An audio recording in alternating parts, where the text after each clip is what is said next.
Hey, thank you for joining me for this week's video update. When I say 9/11, everyone in America knows exactly what those numbers represent.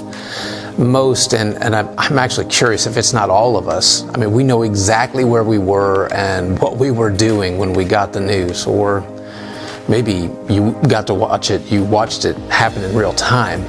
You know, this year is the 20th anniversary of 9/11, so in my email and in this update, I'm going to share some stories that remind us of the men and women who put themselves in harm's way to protect others.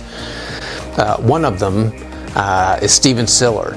Each year in September, thousands of people join in a 5K race to remember his commitment. The 34-year-old father of five, he'd just gotten off work. He was headed to play golf with his brothers when he heard about a plane hitting the World Trade Center towers.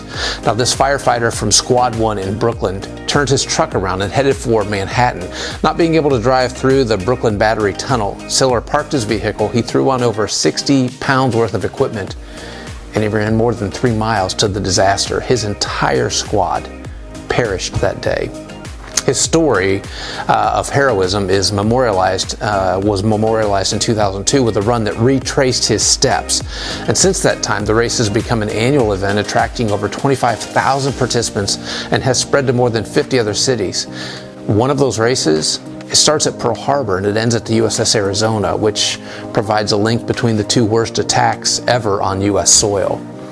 When runners come out of the Brooklyn Battery Tunnel, they are greeted by the New York Fire Department in full dress uniform with poster-sized pictures of the 343 firefighters who died on 9/11.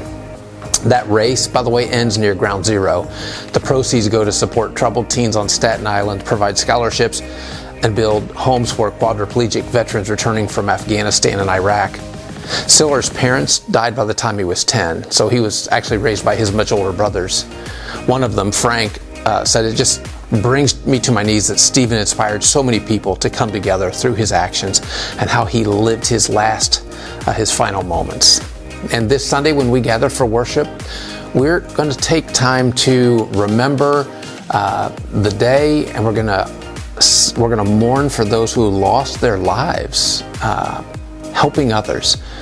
And we're going to take a moment to appreciate those who in our day still put their lives in harm's way. And so I hope you'll join us for that.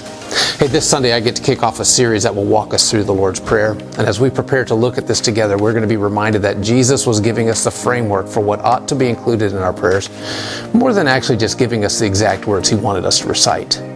Saying the Lord's Prayer can be very meaningful when we're really concentrating on what we're saying, and yet the danger of the Lord's Prayer is that it can become mindless repetition. After years of repetition, we can easily, start taking it for granted, and we certainly don't want to do that. And with this series, our Midweek Connect begins next Wednesday. So what we talk about in worship, we'll be meeting on Wednesdays around tables in our worship center to ask questions and to learn how to live out in our lives what Jesus is teaching us about prayer.